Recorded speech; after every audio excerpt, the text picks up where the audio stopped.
স্বাধীনতার পর থেকে চট্টগ্রাম বন্দরকে আমরা বাংলাদেশের বিভিন্ন গ্রুপের দ্বারা পরিচালিত হতে দেখেছি। পিছন থেকে তারা বিভিন্ন রাজনৈতিক দলের বড় বড় নেতাদের ছত্রছায়ায় এই বন্দরকে পরিচালিত করেছে। মাঝে মাঝে তারা তাদের জায়গা থেকে বিভিন্ন বিদেশি সহযোগিতা নিয়েছে, কিন্তু এই বন্দরে আমরা অসংখ্যবার দেখেছি যে তারা রাজনৈতিক ক্ষমতার অপব্যবহার করে সিন্ডিকেট তৈরি করে এই বন্দরকে কুক্ষিগত করে রেখেছিল। তারা নির্ধারণ করত ওই বন্দরের মাদার ভেসেল থেকে কোন মালটা বন্দরে নামবে, কোন মালটা নামবে না। এরকম অসংখ্য পণ্য ওই বন্দরে নামার আগেই নষ্ট হয়ে গিয়েছে। এরকম অসংখ্য পণ্যকে ওই বন্দরে নামার আগে কোটি কোটি টাকা ঘুষ দিতে হয়েছে।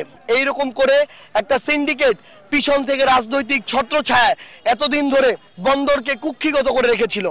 আমরা আমাদের জায়গা থেকে কখনো এটা বলবো না যে এর জন্য আপনারা এটা যে বিদেশের কাউকে দিয়ে দিতে হবে, কিন্তু সরকার যদি মনে করে যে এটা একবার পরিচালনার জন্য আমরা বিদেশের কোনো একটা কোম্পানিকে দিব, তাকে আমরা জবাবদিহিতার আওতায় আনবো, স্বচ্ছতার মধ্যে রাখবো। আমরা এতদিন ধরে তো দেশের অনেক কোম্পানিকে দেখলাম, আমরা এবার এটা দেখতে চাই। আমাদের জায়গা থেকে কোনো আপত্তি থাকবে না। আমরা মনে করি যে এই বন্দরটা তো আর বিদেশে কোথায় তুলে নিয়ে চলে যাচ্ছে না, বরং এটা তদারকি করা, এটার সামগ্রিক যে ব্যবস্থা, এই ব্যবস্থাপনা ঠিক করা, এই বিষয়গুলো যে কোনো দেশি কিংবা বিদেশি কোম্পানি যার মাধ্যমে করে বাংলাদেশের জন্য সবচেয়ে ভালো হবে তাকেই অন্তর্বর্তীকালীন সরকার কিংবা আগামীর যে কোনো সরকার দিতে পারে। কিন্তু দেশের কোনো একটা কোম্পানিকে দিতে হবে আর সেটা লুটপাট করে খাবে, সিন্ডিকেট করবে, রাজনৈতিক স্বার্থ হাসিল করবে, এটার চেয়ে আমরা মনে করি কোনো ভালো নিরপেক্ষ দেশের জন্য উপকার দেশের বাইরের কোম্পানিকেও যদি দেয় আমাদের কোনো সমস্যা নেই। আমরা রাজনৈতিক যোগ্যতাকে গুরুত্বপূর্ণ মনে করি। এতদিন বাংলাদেশে বিভিন্ন বড় বড় সোকল পেশার মানুষজন গিয়ে সংসদকে তারা সৌন্দর্য মণ্ডিত করেছিল, কিন্তু আমরা কি দেখেছি, তারা তাদের জায়গা থেকে মানুষের প্রতি যে দরদ অনুভব করা, মানুষের জন্য কাজ করা, ন্যায় নিষ্ঠার সাথে কাজ করা, এই কাজগুলো করতে পারে নাই।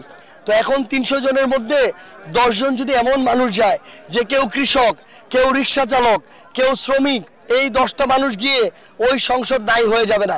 বরং আমরা নতুন করে দেখতে চাই যে ওই মানুষগুলো গিয়ে তারা তাদের অধিকারের কথা বলুক। কারণ যারা এমপি হয়ে ওই সংসদে এতদিন ধরে গিয়েছে, আমরা আমাদের জায়গা থেকে দেখেছি যে তারা রিক্সাওয়ালাদের কষ্ট ভুলে গিয়েছে, কৃষকের কষ্ট ভুলে গিয়েছে, যারা অটো চালায় তাদের কষ্ট ভুলে গিয়েছে, যে ভাইরা আমাদের শ্রমিক তাদের কষ্ট ভুলে গিয়েছে।